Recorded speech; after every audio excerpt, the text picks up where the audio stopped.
বহুল আলোচিত আয়নাঘর নিয়ে সেনাবাহিনীর মেজর জেনারেল জিয়াউল আহসান বলেছেন, আয়নাঘর আমার সৃষ্টি না, আমি নির্দোষ। বুধবার ৭ আগস্ট আমাকে তুলে নেওয়া হয়। আমি ৮ দিন ধরে আয়নাঘরে ছিলাম। শুক্রবার ঢাকার মেট্রোপলিটন ম্যাজিস্ট্রেট আরাফাতুল রাকিবের আদালতে এই রিমান্ড শুনানি চলাকালে বিচারককে এসব কথা বলেন আয়নাঘর নিয়ে বিতর্কিত এই মেজর। এদিকে বৈষম্য ও কোটাবিরোধী ছাত্র আন্দোলন চলাকালে দোকান কর্মচারী শাহজাহান আলী হত্যা মামলায় গ্রেফতার এই সাবেক সেনা কর্মকর্তাকে 10 দিনের রিমান্ড চেয়ে আবেদন করে পুলিশ। এরপর 8 দিনের রিমান্ড মঞ্জুর করেন আদালত।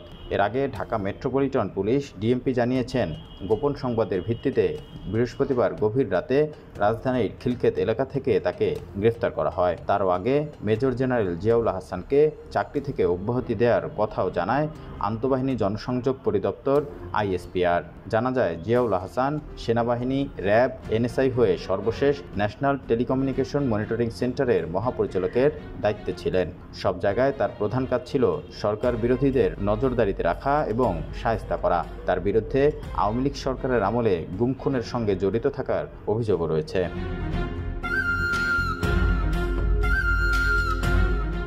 জিয়াউলের জন্যই প্রথমবারের মতো এনটিএমসির মহাপরিচালকের পদটি সৃষ্টি করা হয়। এনটিএমসি আইন প্রয়োগকারী সংস্থাগুলোকে ইন্টারসেপশন সহায়তা দিয়ে থাকে। এনটিএমসির সঙ্গে আইনশৃঙ্খলা রক্ষাকারী বাহিনী, তদন্তকারী সংস্থা সহ 30টি সংস্থা সরাসরি সংযুক্ত। উল্লেখ্য, বৈষম্যবিরোধী ছাত্র আন্দোলনের তুঙ্গ মুহূর্তে দেশে ইন্টারনেট বন্ধে এই সংস্থার প্রধান জিয়াউল আহসানের ভূমিকা রয়েছে বলেও জানা যায়। রিপন হোসাইন, ঢাকা মেইল।